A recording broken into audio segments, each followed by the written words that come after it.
अस्सलामु अलैकुम dear viewers. ख्वाबों की ताबीर के आपके फेवरेट चैनल ड्रीम इन्फो से मैं हूं प्रोफेसर शब्बीर अहमद। हमारा आज का टॉपिक है ख्वाब में मोती देखना। अगर किसी भाई बहन ने ख्वाब में कोई गोहर या मोती देखा है तो इसका मतलब 8 मुख्तलिफ वजूहात होता है।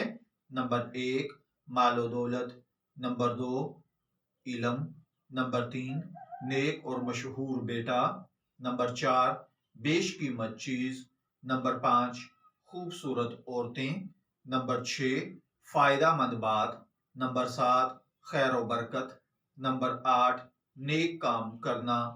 अब ये 8 चीजें हमारी जिंदगी में कैसे मुख्तलिफ ख्वाब और उनकी ताबीरात बनती हैं, चलिए इसकी कुछ तफसीलात हासिल कर लेते हैं। ख्वाब में कोई गोहर या मोती देखना खूबसूरत दौलतमंद औरत को देखना होता है।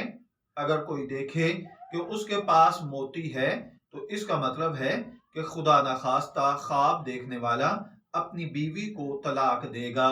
बाज़ औक़ात ख्वाब में कोई खूबसूरत गोहर या मोती लेकर अपने घर में आना, अगर बीवी प्रेग्नेंट है तो नेक और मशहूर बेटा पैदा होगा।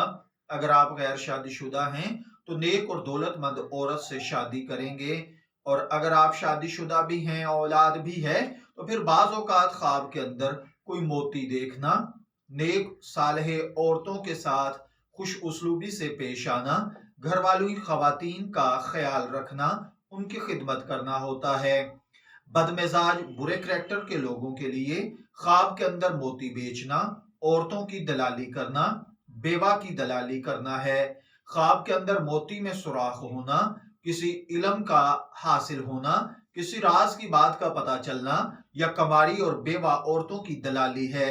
ख्वाब में सफेद मोती खूबसूरत नेक सालेह बेटा है। ख्वाब के अंदर अगर कोई देखे कि वो मोती लेकर घर आया है, इसका मतलब है कि खुशी पाएगा। मैं दुआ गो हूं कि अल्लाह ताला आपके ख्वाब को आपके लिए नेक ताबीर बनाए। ड्रीम इन्फो से शब्बीर अहमद को इजाजत दीजिए, फिर हाजिर होंगे किसी नए ख्वाब की ताबीर के साथ। तब तक के लिए अल्लाह हाफिज।